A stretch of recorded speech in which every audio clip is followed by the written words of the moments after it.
بھلے معاشرے کی بات کر لیجئے، مسلم معاشرے کی بات، کہ ہم لوگ جو ہیں تعلیم کے تئیں کتنے بیدار ہیں، کتنے ذمہ دار ہیں، کتنے آگاہ ہیں، کتنے باخبر ہیں، اور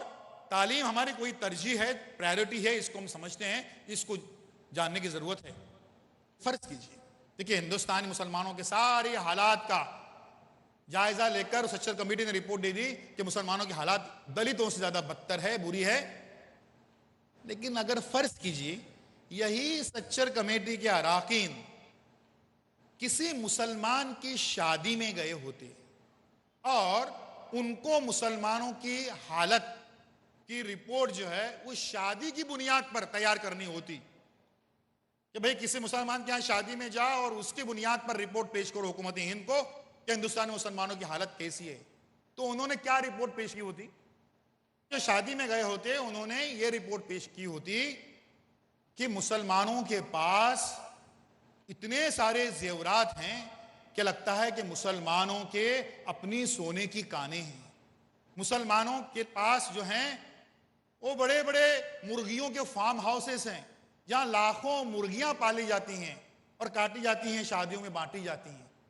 اور مسلمانوں کے پاس لگتا ہے بڑی بڑی ٹیکسٹائل ملز ہیں یہاں پر بڑی ہی قیمتی ساڑیاں اور بڑے ہی قیمتی کپڑے جو ہیں وہ بنائے جاتے ہیں۔ آخر میں حکومت ہند کو دیا ہوتا ہے کہ مسلمان انتہائی خوشحال قوم ہے، اس کو کسی قسم کی مدد کی ضرورت نہیں ہے، وقت ضرورت کبھی ہندوستان کی حکومت کرائسس میں آ جائے، کسی بحران کا شکار ہو جائے تو ہندوستانی مسلمانوں سے سونا وغیرہ مانگ سکتی ہے گروی رکھنے کے لیے۔ یہ جو ہے یہ رپورٹ آئی ہوتی اور یہ واضح کرتی ہے کہ ہماری جو پرائیورٹیز ہیں، ہماری ترجیحات جو ہیں اس کا ہم کو کوئی علم نہیں ہے۔ آج ان ساری باتوں کا ہم صحیح جو ہے وہ تجزیہ لیں گے کہ آخر کیوں، کہاں پر رکاوٹیں آ رہی ہیں، ایک تعلیمی ماحول، ایک علمی ماحول ہمارے یہاں پر کیوں نہیں بن پا رہا ہے، کیا ہو رہا ہے آزادی کے 60 سالوں میں، اس سے پہلے کیا ہوا چھوڑ دیجئے، ان آزادی کے 60 سالوں میں یہ مین بات یہ ہو رہی ہے کہ ہر کوئی یہ سمجھ رہا ہے کہ جو میں کر رہا ہوں وہ صحیح ہے، سامنے والا کر رہا ہے وہ غلط ہے، جو میں کر رہا ہوں اس سے ایک بہت بڑا انقلاب برپا ہو رہا ہے اور سامنے والا کر رہا ہے اس سے انقلاب چھوڑیے کوئی معمولی تبدیلی بھی نہیں آ رہی۔ 60 سال سے ہم یہ ڈفلی بجا رہے ہیں، کوئی قوم 60 سال تجربہ نہیں کرتی، تجربے کا پیریڈ ہوتا ہے 2 سال 5 سال 10 سال، بدبختی سے ہم 60 سالوں سے یہی کہہ رہے ہیں میں کر رہا ہوں وہ صحیح ہے، سامنے والا کر رہا ہے وہ غلط ہے۔ آج کم سے کم صرف ایک 10 سال کے لیے ہمیں پالیسی جو ہیں تبدیل کریں اور یہ سمجھ لیں کہ جو اسکولیں قائم کر رہا ہے وہ بھی درست ہے، جو مدارس قائم کر رہا ہے وہ بھی درست ہے، جو بچوں کی اعلیٰ تعلیم کا انتظام کر رہا ہے وہ بھی درست ہے، جو کے جی بالواڑی آنگن واڑی قائم کر رہا ہے وہ بھی درست ہے، جو کاپیاں کتابیں یونیفارم تقسیم کر رہا ہے وہ بھی درست ہے، اس کا بھی کوئی اپنا رول ہے، اس کا بھی اپنا کوئی کردار ہے، میں صحیح اور سامنے والا غلط، اس پالیسی کو ہم کو تبدیل کرنے کی ضرورت ہے اب، اور اس کے لیے ہم کو کرنا یہ ہے، ہر ایک کا اپنا کام اہم ہے، اس لیے جو جس کے بس میں ہے وہ کام کرتا جائے، چاہے وہ کسی انجمن کا سیکریٹری ہو یا نہ ہو، خزانچی ہو یا نہ ہو، جنرل سیکریٹری ہو یا نہ ہو، چیئرمین ہو یا نہ ہو، جو جس کے بس میں ہے وہ کام کرتا جائے، کوئی کام چھوٹا نہیں ہوتا۔ ایک بادشاہ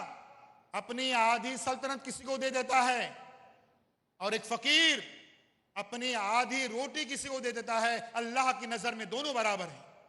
کیونکہ اس فقیر کے بس میں صرف یہی بات تھی کہ وہ آدھی روٹی کسی کو دے دے، اللہ کی نظر میں دونوں برابر ہیں،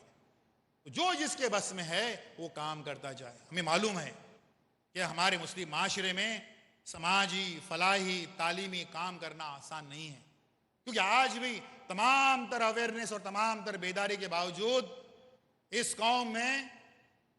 مسلمانوں کی فلاح و بہبودی کے لیے صرف 2% لوگ کام کر رہے ہیں اور الحمدللہ وہ فل ٹائم کام کر رہے ہیں، اور 98% لوگ جو ہیں وہ صرف نکتہ چینی کر رہے ہیں اور وہ بھی فل ٹائم کر رہے ہیں۔ ایسے عالم میں مسلمانوں میں کام کرنا واقعی دشوار ہے، لیکن تعلیم اور علم کے محاذ پر جو کام کر رہے ہیں